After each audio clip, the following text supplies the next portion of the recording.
Hello, everybody, and welcome to another episode of the 19 Hills Community Health and Capital podcast. I am really, really excited to have with us Anne Marie Cunningham today. Anne Marie is on my embarrassment list of people that I've known since the COVID pandemic that I'm still yet to meet in person in the flesh, which is quite pathetic, I think, to be honest, really, isn't it? But hi, how are you, Anne Marie?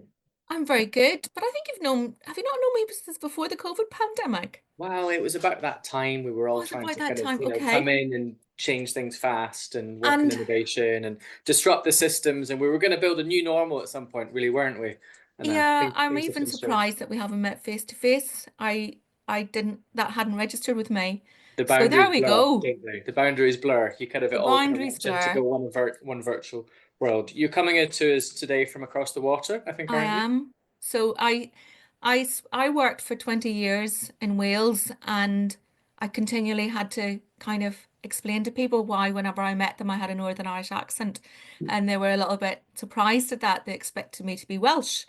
Um, but I am from Northern Ireland. I am as back to my roots as I could be. I am living 150, I'm in a house 150 yards from where I grew up and where my mum still lives, and I've got my family around. I went to Belfast and studied medicine and trained as a GP, and then left after that to go to Bristol to do public health, to try that out, and did a 6 month SHO post.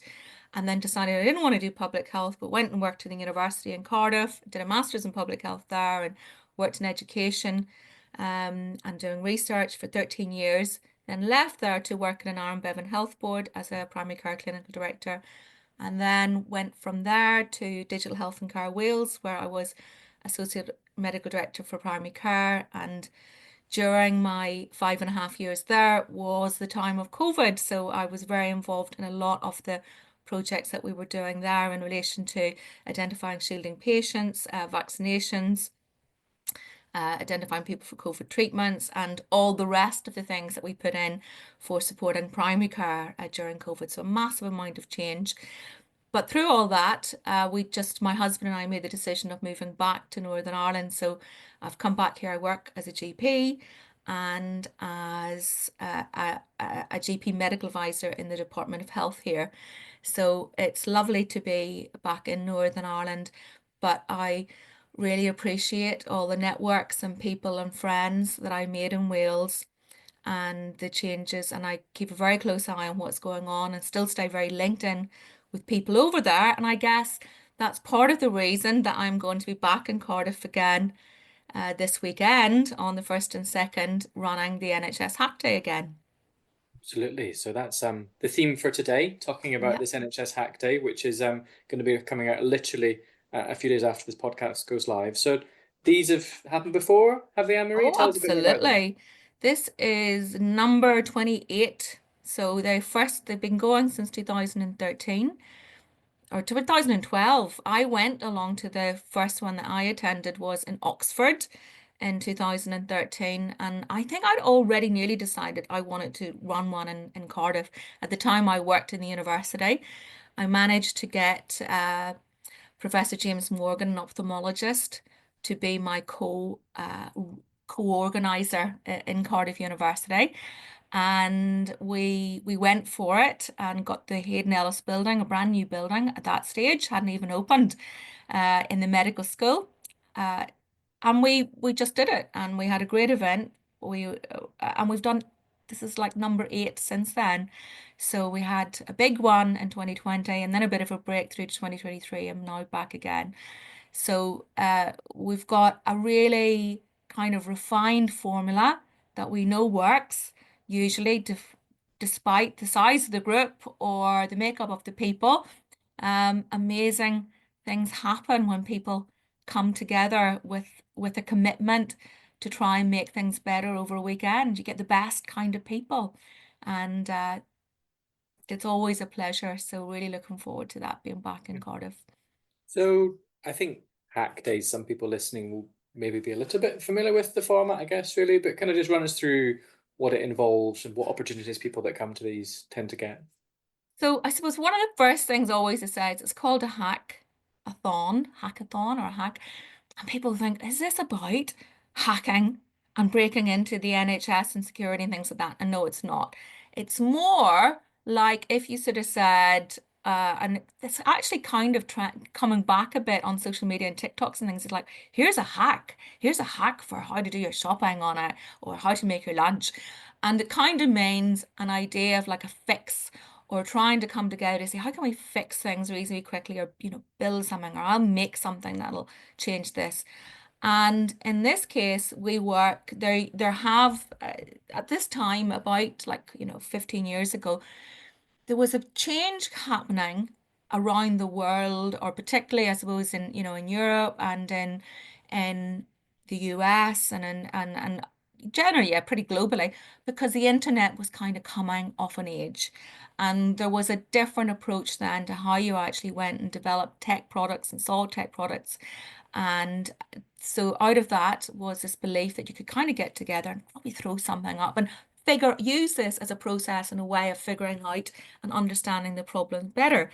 So we Kim had that event coming out of this, and the format of the event is that on Saturday morning, people who have a problem, so they have a problem and they will say, this is my problem, and they'll get 1 minute to try and convince and explain other people that this is a problem that sounds interesting, or also maybe could have something that could be solved about it over the weekend. And it's a very, very wide range of things. We've had people that have wanted to build a tool that would help you organize how to do walks if you were walking the Wales Coastal Path and make a team and coordinate all that. We've had people that have said, I work in housing and I want a way of the residents to be able to connect with each other and have kind of more social interactions. We've had people coming that know a lot already about tech, and from a parent of somebody with type 1 diabetes who wanted to do work on how to get the data from blood sugar monitors out and into a platform where maybe clinicians could review that in advance of a consultation. We've staff who say, I want help trying to figure out how to run my clinic better, or I'm a junior doctor and I still am struggling with doing handover in our team and I want to solve something about that.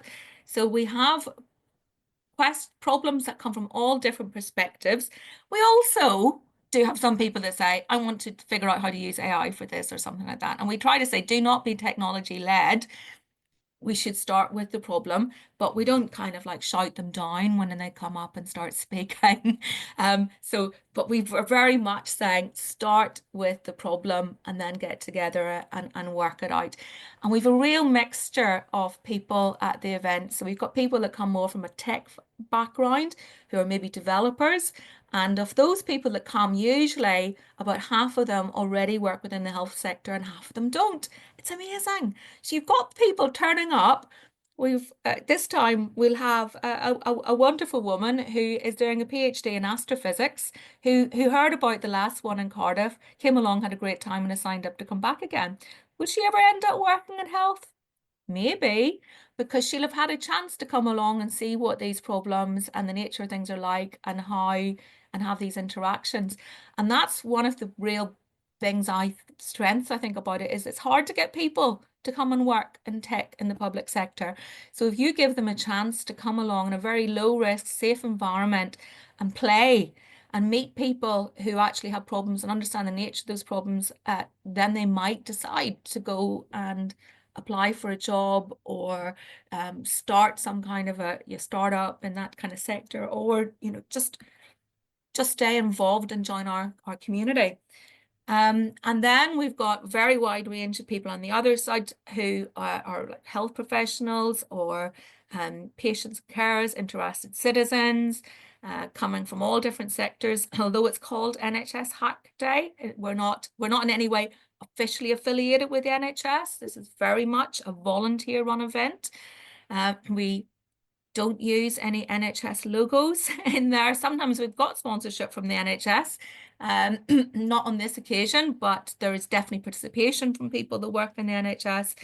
And then we've got another group of people who work in around the tech sector who are absolutely fantastic, who are people who know about, say, doing user research or service design.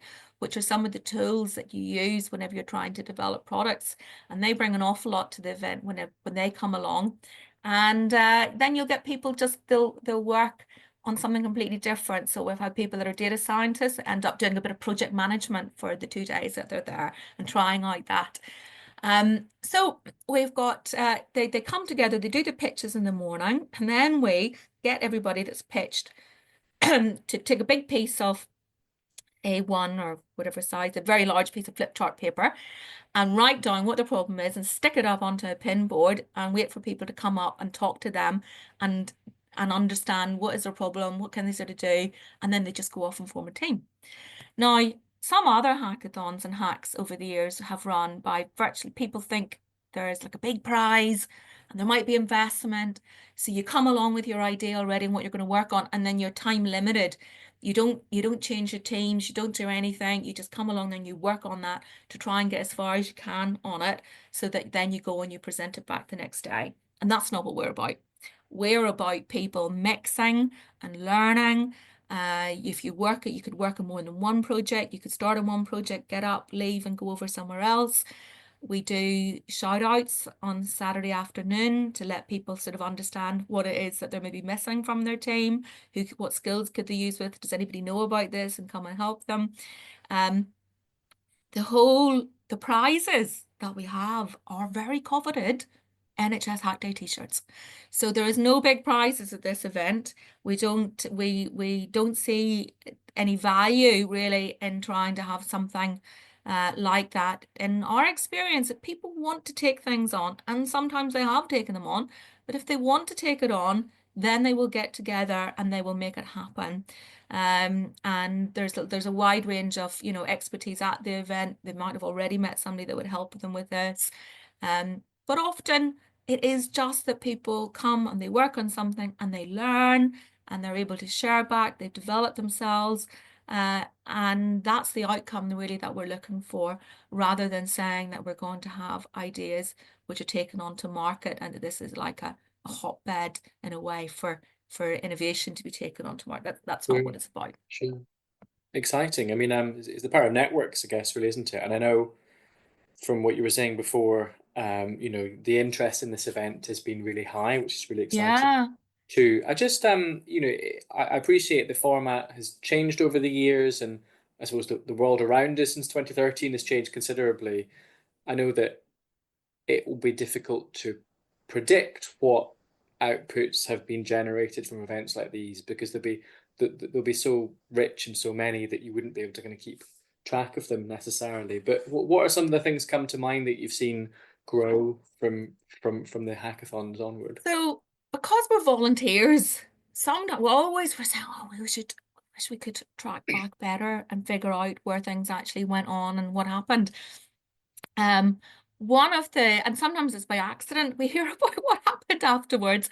So in 2018, I'd applied for a Fairer Tech event, a small grant, to be able to, it was for £500, to be able to make tech events more accessible to a wider range of people. And at that time, I knew of an organisation called Barrett who work with people with learning disabilities and enable them to participate in conferences and things like that. And I thought, I wonder, could we work with Barrett to bring some people with learning disability to participate in NHS Hack Day? And we did. We worked on that. We got a group from Carmarthenshire People First, who came down and were supported by Barrett to participate, to take part in the event. And they pitched that they would like, there is a paper kind of passport, which is used often with people with learning disability, that explains what your needs are. And when you go into hospital, you can show this so that your needs are understood. And they thought about how would it be if we actually did a digital version of this, what would be the issues, what would be the pros and cons, and they worked through all those elements over the weekend and kind of prototyped out what it would look like. And they had a great time. And one of the things for me was thinking, how do we if you can make an event more accessible for people that have got learning disabilities, like in general, whenever you start considering accessibility, if you make it more accessible, then that benefits everyone usually to make it just the same. That's a good thing for everybody. So it made us think about the language that we use and how we explain things. And the group afterwards, that was in 2018. Of course, then with COVID, nobody knew what was happening during COVID. We didn't run any events for 3 years. We had no interest personally in running virtual events. We were all spending our time working virtually, and we didn't want to try and spend our weekend at a virtual event as well. So I was back in contact over the last month or so, or few months since I actually launched this event, and heard from the team that they've actually taken it on. There is now an app that you can get where you can get that learning passport. And it was what they'd learned and done through our event and the time that they spent on it, which enabled them to take those steps on to actually bring that to being a real product. So I think that's the sort of thing that can happen. We've had a few different projects. We've got a few founders, people who've gone off and founded groups that definitely have come up through our NHS Hack Day kind of pipeline. We've had people that have came and left and changed their career because they came along. Um, and I think even like for me personally, I started this. I worked in Cardiff University in as a lecturer doing it. I was involved in use of technology in education. But through all the events and going along and meeting people and the networks that I was participating in, it gave me enough confidence that when a role came up for within Digital Health and Care Wales as the primary care lead, to think I could do this, I could understand and participate and take part in that. So it helped me change my career trajectory. It also for my husband, who worked in a different sector, and he was coming along then to these events with me.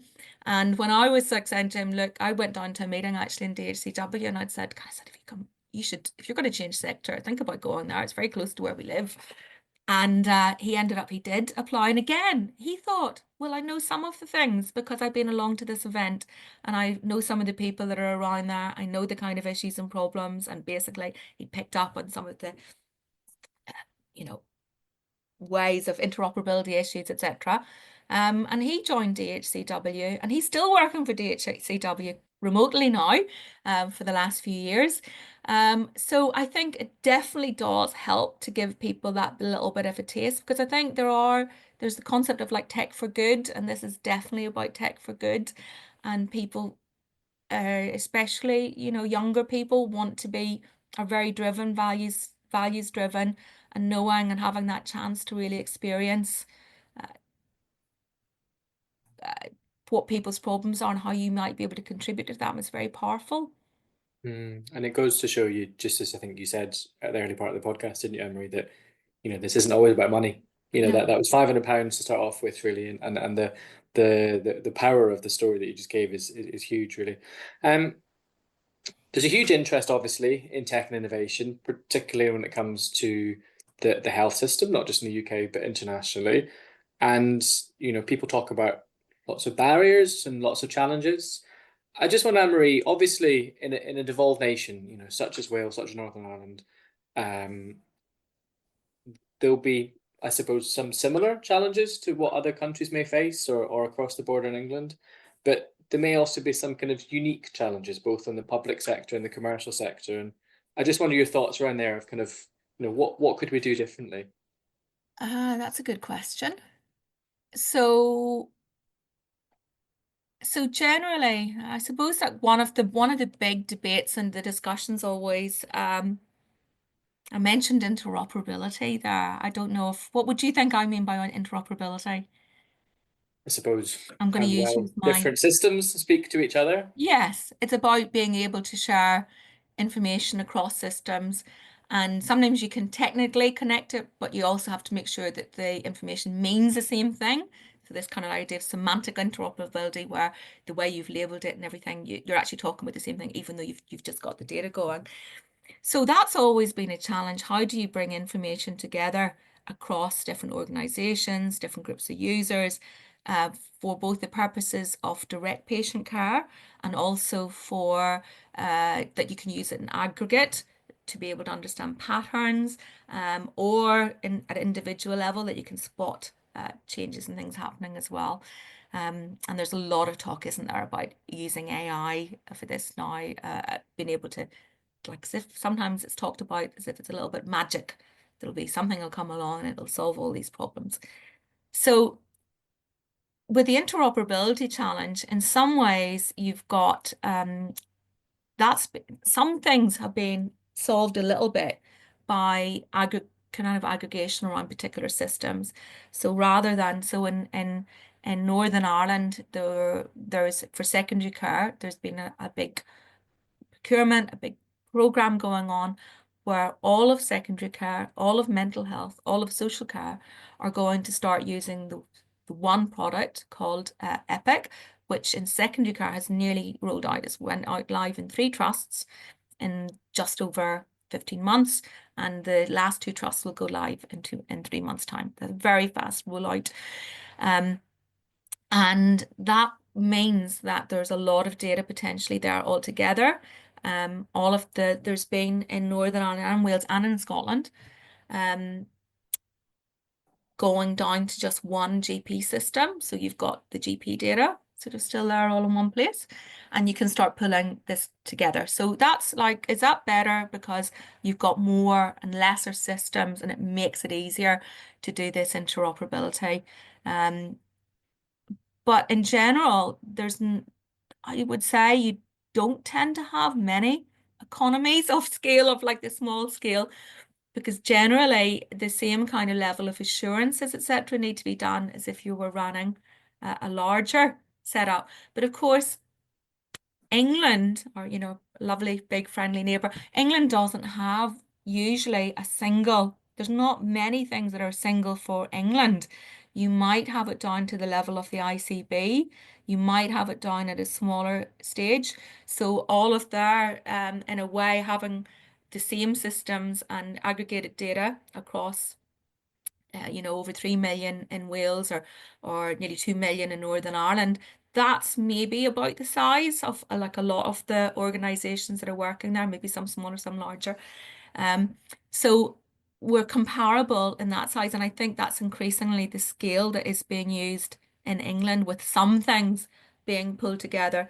There is the work on the federated data platform in England, which probably would need its own podcast, and it would be interesting to do if you're interested in that. But yeah, I think that we've got the other. Always people will say one of the strengths of the smaller countries are that we tend to know each other. They're connected. It's more like a human scale for coming together. And I think that is maybe why in England as well, the ICBs are kind of coming into being similar sort of sizes of scale as well. So I don't know, has that answered your question well enough? What were you thinking of? The relationship bit is really interesting, isn't it? Because you don't just need the assurance, the data flows. The people in each institution need to trust each other too, don't they? And Yeah. to be able to kind of know what the information is being used for. I mean, you hear examples in Estonia, I know is one really where they digitalize the whole public sector. So, you have one unique reference number per citizen. All of their information goes onto one system. I'm not hugely familiar with it. But I suppose you also wonder, what interest is there on the commercial side for producing tech products for the likes of Northern Ireland, for the likes of Wales? Are we big enough for that market really? Is the UK still too lopsided in terms of kind of focus on all the exciting innovation happening close in and around London in the southeast? I think that there are some interesting things in particular about Northern Ireland and about Wales. I mean, Northern Ireland is in a very particular position because of where we are in relation to Brexit in the EU and the Windsor Framework and regulation, where Northern Ireland might be the place if you were going to come and develop. You might come to Northern Ireland because you can cover off being ready for market to the UK and being ready for market to the EU. So that's pretty interesting and I think exciting to people. Wales has already done a really good job about pulling together data in Sale. in the in Swansea University in the secure anonymized information linkage kind of system. I mean, that is a wonderfully data rich platform. Hard to really state how good and how early on and clever Ronan Lyons and the team were about getting things sort of set up and that environment of an enterprise kind of, research platform being able to, that's a model that's being considered and rolled out in other places. But you've already got that expertise around data and being able to research it, find things out. Years ago, a friend was doing an evaluation research study and it was happening in England, but they went to Sale to be able to pull that data together because of the expertise that was there and being able to make that happen. So I think that there's definitely some strengths that need to be played to and looked at when we're looking at these. And I think it would be foolish for anybody that was coming along and developing any kind of, data or AI strategies for the UK to not pick up on those strengths of the individual constituent countries. Scotland's also got its, strengths in that it's um, got quite kind of similar settled populations, but also quite big differences between, urban and rural, and you've got a lot of different range there. So I think there are strengths to all the areas for coming in, but I think it's I always feel that the main benefit for us um, from looking at health data still is in what we can actually save and do better internally for ourselves. We're working out where the better outcomes are, where how we can work the whole use of data for value-based care, for being able to not see people unnecessarily, not bring people up back, uh, um, picking up on drugs and how we actually use them properly and identifying waste.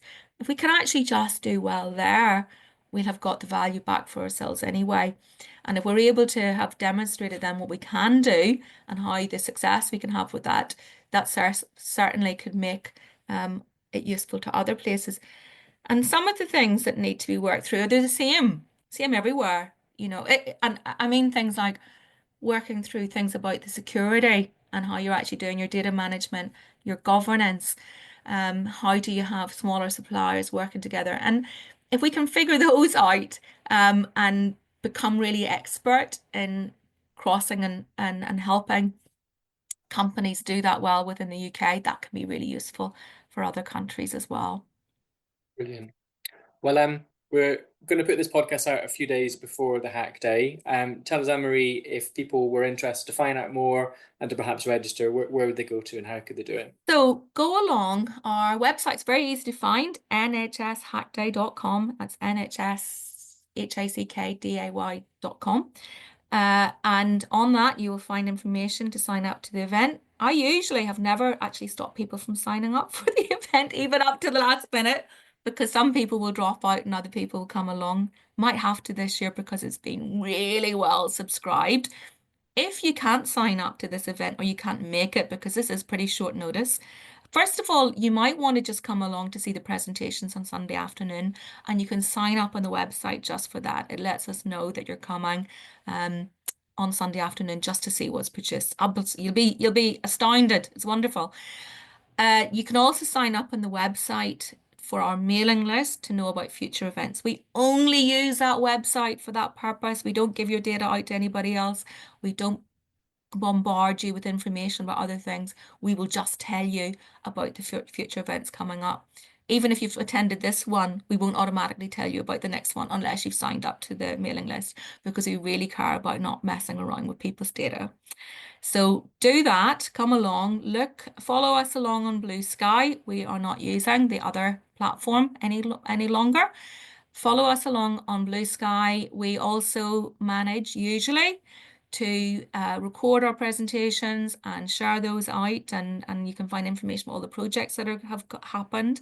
There'll hopefully be blog posts written. We've got a wonderful photographer called Paul Clark coming along and doing us a great favor again and doing this, makes absolutely wonderful images, and you can use those to write blog posts and things as well. So yeah, come along and find out more about it. Well, thank you, Anne Marie, and a huge well done for what is a huge industry of these events over a long period of time. We're really excited to hear what happens this weekend. And we look forward to getting you on a future podcast to talk more about data, innovation, and how we do it in the public sector and outside. So thank you, Anne Marie, and we Brilliant. look forward to speaking again soon. Lovely to catch up. Thank you.